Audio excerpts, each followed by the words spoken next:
Knicks versus Spurs, Game 3. Let's talk about it. What's going on, everyone? Julian here at Off the Dome, and man, oh man, what a really great game last night. I gotta say, whether you're a Knicks fan or a Spurs fan, if you were watching the game, you were on the edge of your seat. And I think that's the point, something that we often miss in the NBA Finals, at least in the last few years. I'm anticipating that the ratings were, really high in comparison to most NBA Finals over the last few years. Obviously, the ticket prices were high. Obviously, there was controversy surrounding this with Donald Trump showing up.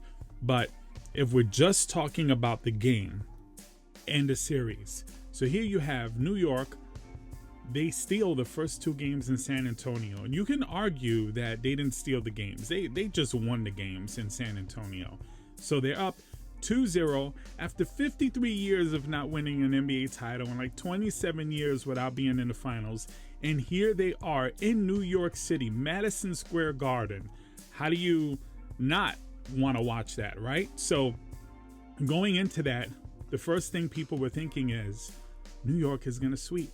But on the other hand, you look at the Spurs and you start saying to yourself, well, how did they get here? If you look at their series with OKC, they were down 3-2 and they came back and they won the next two games. This is a team that doesn't just quit or lay down. But of course, you would think going into Madison Square Garden with all that pressure after the two losses, if they lose game 3, this is it for them. So let's break down the game a little bit. So the final score was 115-111. That was a close game. But let's break it down a little bit more because I think there's more to it than just that. So even though the score was pretty close, I think it was even closer if you kind of look at some of the things that happened throughout the game, right? You had Spurs coming out, playing really well. New York seemed a little bit unsure, a little bit nervous, a little bit off. Maybe with all the things happening in Madison Square Garden and coming back. So the Knicks, it was looking a little shaky. And in the second quarter, they came back, played amazing. Third quarter rolled around. San Antonio started off similarly to how they did in the first quarter, where, they had a really good third quarter. And that was 35-27. But then the fourth quarter is where it gets interesting for me. The final score for the fourth quarter was the Spurs scored 23 points and the Knicks scored 20. Extremely close. They were back and forth quite a bit in that quarter, and it was really exciting. So, everything that led up to that fourth quarter was great. And if you look at even the points scored, it was a much tighter quarter than what the previous quarters were. So let's look at our two stars. We had Victor Wembanyama and Jalen Brunson. Both of them scored 32 points. And both of them shot relatively well. Wembanyama was 11 for 18. Brunson was 11 for 25. Both of them also did similar on a free throw where Wemby was 8 for 9 and Brunson was 7 for 8. So pretty evenly matched as far as, offense and the scoring. Obviously, Wemby had a much greater impact on the defensive end. Then you had your highest rebounders. You had Harper with 8 rebounds, 1 offensive rebounds for the Spurs. And then you had Hart, who was 8 with 1 offensive rebound. So their top rebounders, again, very similar. And as for assists, De'Aaron Fox led the Spurs with 8 assists in 37 minutes. Jalen Brunson in 35 minutes had 5 assists. Now here's the difference. De'Aaron Fox had 2 turnovers. So he had 8 assists, 2 turnovers. He didn't shoot the ball well at all. He was like 0 for 5 from 3-point land. But he did his job, as the distributor for the team on that game. Brunson, it wasn't terrible. It wasn't the worst thing that I've seen. But in the finals, in the game 3 in the finals, he's got to do better than that, right? So he had 5 assists and 5 turnovers. So not a big deal in any normal game, but in a game like this, I would like to see Brunson maybe pass the ball a little bit more if he's going to get his teammates involved. but definitely more than anything, not turn over the ball as much as he did. But with all of that said, the Spurs defense was phenomenal at times. I mean, the Knicks played good defense, but just some of the things that I saw that the Spurs do, especially towards that baseline area, they were just swatting shots and, diving on the floor and, really hustling. And I think that's a credit to both teams, but you could probably credit a lot of San Antonio's defense for the turnovers that we saw from Brunson. And just to quickly go through the team stats here. So the field goal percentage was pretty close, 46% to 45% in favor of the Spurs. So very close. Spurs got up 84 shots, and the field goals for the Knicks were at 88. So again, relatively close. Then if you have the three-point shooting percentage, both teams shot at 35%. Spurs had 34 shot attempts. They made 12 of them. And the Knicks had 37 shot attempts and they made 13. So neck and neck right there. Not a huge disparity between the two teams at all. Free throw percentage, 78% for the Spurs, 82 for the Knicks. Spurs got up a few more shots, 32 compared to the Knicks 22. The Knicks made 18 out of those free throws and the Spurs made 25. I think one of the differences here is going to be the turnovers. Again, I highlighted that with Jalen Brunson. So the turnovers for the Spurs was 8 and the Knicks had 13. Rebounds, the Knicks had a huge advantage there, 46 to 37%. As far as how much the Spurs were leading through the game, I touched on that earlier. So 78% of the time during the game, the Spurs were maintaining a lead. So that's a little bit telling because the Knicks were playing catch up most of the game. But at some point, the Knicks did have a 7-point lead. The highest lead that the Spurs had was 12. I watch a lot of NBA analysis, and I have my critiques on players and teams. And there are times where, if I'm having conversations with my buddies or, we're debating, I might, be a little bit harsh on a player or whatever. But all in all, I don't like a lot of the narratives that I see on the media about, how they're constantly comparing these people and how they're constantly just denigrating legacies and denigrating players. I hate to see that.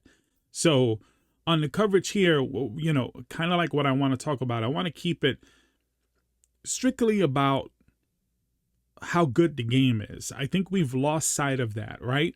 So again, whether you're rooting for the Knicks or rooting for the Spurs, this was a great game for basketball. And I wanted San Antonio to win one of these games because I want a competitive series. I would like to see, if the Knicks win, I'd like to see it be 4-2. I don't want to see it 4-1, and I didn't want to see it as a sweep. I want to see a competitive series. I know New York Knicks fans are going to be like, we wanted a sweep, or this is going to be 4-1. And that's fine. You can believe that. I don't know. It could happen. The Knicks are certainly good enough. They've shown that. But I think the Spurs, I think they're awake now, and I think they have a new set of confidence. And I do think that this puts the pressure back on the Knicks. Because think about it. They won the first 2 games in San Antonio. And if they end up going back to square one and it's reset, then you're talking, well, it's 2 games. Who can win 2 games first? And it makes the series again 50-50. Just like that, that series lead can just get erased. And that would be really interesting to see. So I think the pressure is back on New York. Obviously, they're still ahead. And if they win the next game, then pressure's back on San Antonio. The likelihood is if they go 3-1, they're just going to probably win the 4th game. That's usually how it pans out. But I think San Antonio has more to them than that. And I think it's going to be more of a competitive series than a lot of people initially thought after the Knicks took the 2-0 lead. So anyway, those are my thoughts about the Knicks and the Spurs. Game 3. What do you guys think? Are you guys enjoying these NBA Finals? I really am. I really am. I think that the NBA has needed this. Not just the game itself, but I like a little bit of the chippiness in the game too. there were instances where, some players got in their faces, and I didn't like Wemby shoving Brunson. Like, what the hell was that, bro? Like, you're a whole human being, an entire extra human being taller than him. Like, bro, you don't need to do that. I get he's grabbing on you and, he's aggressive. That's what he's supposed to do, but to shove him by his head, I'm shocked that the referees saw that. And if they did and they didn't call it, that's kind of BS. That's the only, real thing that I kind of had an issue with in the game, is that, they didn't see that. They didn't do anything about that.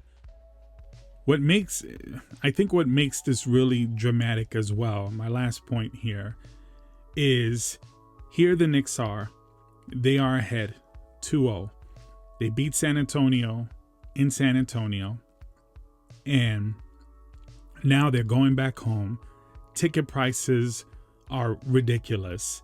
Donald Trump decides to show up there and throw the whole thing off, the event.